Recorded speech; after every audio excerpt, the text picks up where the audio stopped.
Assalamualaikum warahmatullahi wabarakatuh.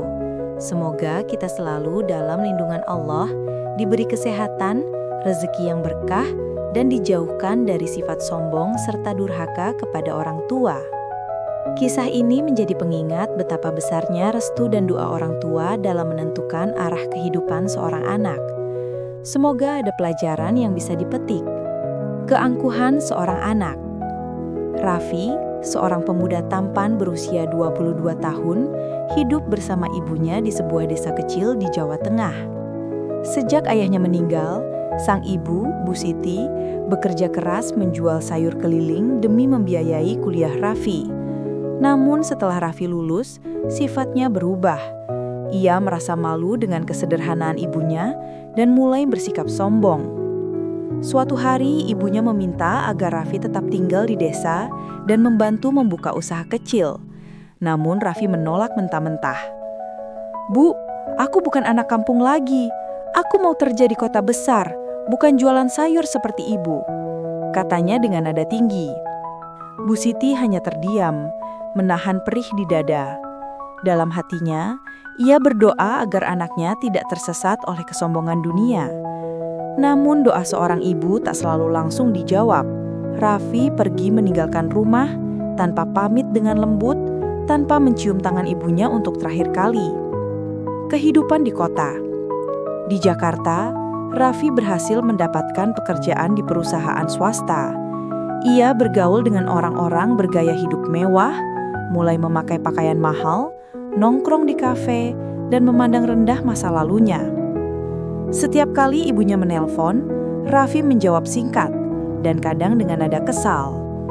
"Bu, aku sibuk, jangan ganggu terus." Namun di balik gemerlap kota, hatinya mulai kosong.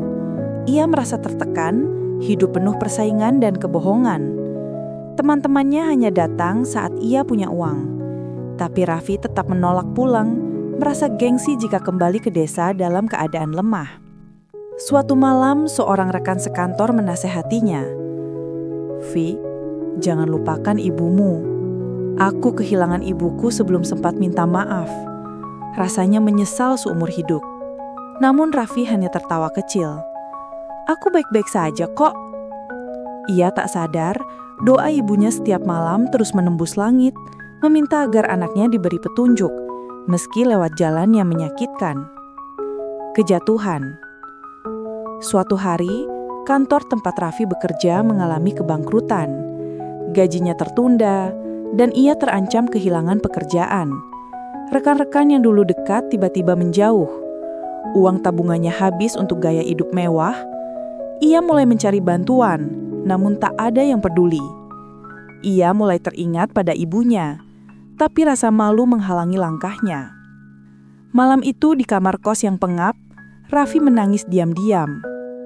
"Tuhan, kenapa hidupku begini?" Dalam mimpi, ia melihat wajah ibunya sedang menatapnya dengan air mata.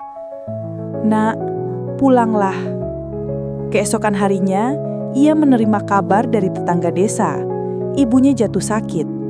Raffi panik. Tanpa berpikir panjang, ia pulang ke desa setelah bertahun-tahun meninggalkannya. Namun hatinya diliputi rasa takut. Takut terlambat. Penyesalan yang terlambat. Saat tiba di rumah, Raffi mendapati ibunya terbaring lemah di ranjang bambu. Tubuh Bu Siti tampak kurus, matanya sayu. "Bu," air mata Raffi menetes, tapi ibunya hanya menatap lembut. "Kau pulang juga, Nak." Raffi berlutut, mencium tangan ibunya yang dingin. "Maafkan aku, Bu. Aku telah menyakiti hati ibu." Dengan napas terputus-putus, Bu Siti berbisik, "Ibu sudah memaafkanmu sejak lama.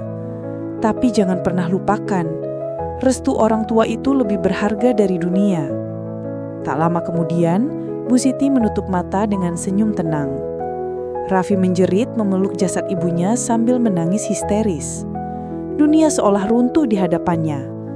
Ia sadar, selama ini kesuksesan tanpa doa ibu hanyalah kesia-siaan. Hidup dalam dosa dan rasa bersalah. Hari-hari setelah kepergian Bu Siti menjadi masa paling gelap dalam hidup Raffi. Rumah tua peninggalan ibunya kini terasa hampa dan dingin.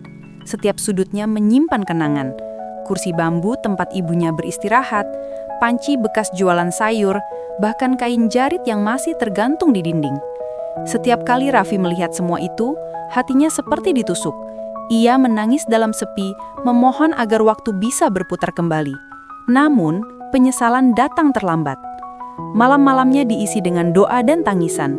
Ia bermimpi melihat ibunya duduk di tepi ranjang, menatapnya lembut sambil berkata, "Nak, jangan sedih.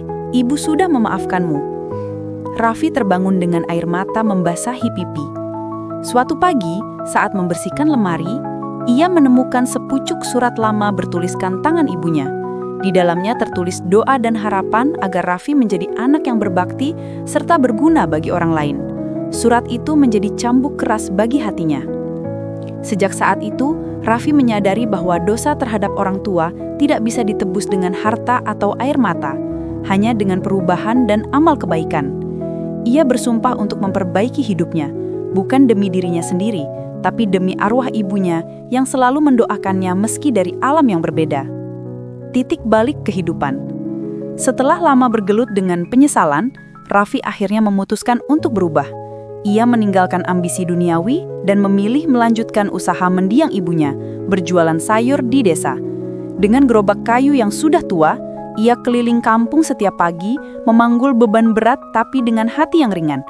Awalnya banyak yang mencibir, "Sarjana kok jualan sayur?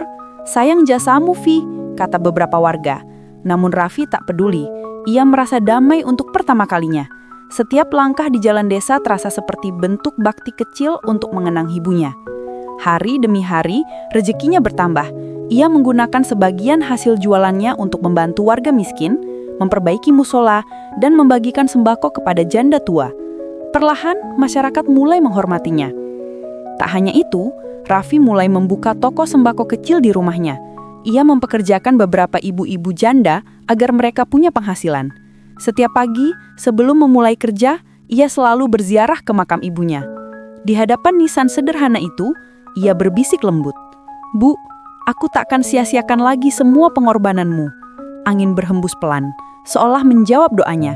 Sejak hari itu, hidup Raffi menjadi lebih tenang, sederhana, tapi penuh makna dan keberkahan.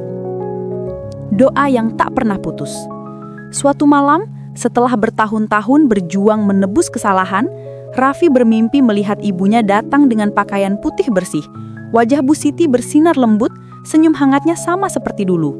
"Nak, ibu bahagia, kau sudah menebus kesalahanmu. Teruslah berbuat baik," katanya. Saat terbangun, Raffi merasa damai luar biasa. Sejak saat itu, hidupnya semakin dekat dengan nilai-nilai keikhlasan. Ia sering diundang untuk memberi ceramah di masjid kecil desa, berbicara kepada para pemuda tentang pentingnya menghormati orang tua. "Jangan tunggu mereka tiada, baru kalian menyesal seperti aku," katanya dengan suara bergetar. Kata-kata itu membuat banyak orang terharu dan menangis. Nama Raffi makin dikenal bukan karena harta, tapi karena ketulusan. Ia membantu membangun sekolah gratis, menanggung biaya anak yatim, dan menjadi teladan bagi generasi muda. Namun di hatinya, ia tak pernah merasa benar-benar lepas dari rindu. Setiap kali senja datang, ia masih memandang ke langit, berharap bisa melihat senyum ibunya di balik cahaya jingga. Ia tahu doa seorang ibu tak pernah putus, bahkan setelah maut memisahkan. Dan mungkin ketenangan hidupnya kini adalah wujud nyata dari doa-doa yang dulu terucap setiap malam sebelum tidur. Hikmah dari sebuah penyesalan. Waktu berjalan cepat. Rambut Raffi kini memutih. Langkahnya mulai goyah, tapi matanya tetap teduh. Ia menghabiskan hari-harinya di beranda rumah sederhana, menatap langit sore yang berwarna keemasan. Di pangkuannya selalu ada sebuah buku harian, tempat ia menulis nasihat dan kisah hidupnya. "Segala yang aku miliki dulu hanyalah kesombongan, tapi doa ibu itu yang menyelamatkanku," tulisnya suatu sore.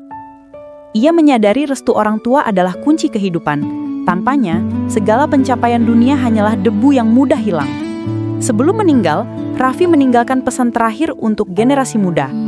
"Hormatilah orang tuamu, jangan membangkang. Karena restu mereka adalah doa yang menjagamu di setiap langkah, bahkan saat kau tak sadar." Ketika kabar kematiannya menyebar, penduduk desa datang berduka. Mereka mengenang Raffi sebagai sosok yang berubah karena cinta seorang ibu. Di makamnya, berdampingan dengan makam Bu Siti, tertulis kalimat sederhana. Anak yang tersesat, namun kembali dalam penyesalan dan kasih sayang. Senja pun menutup kisah itu dengan damai.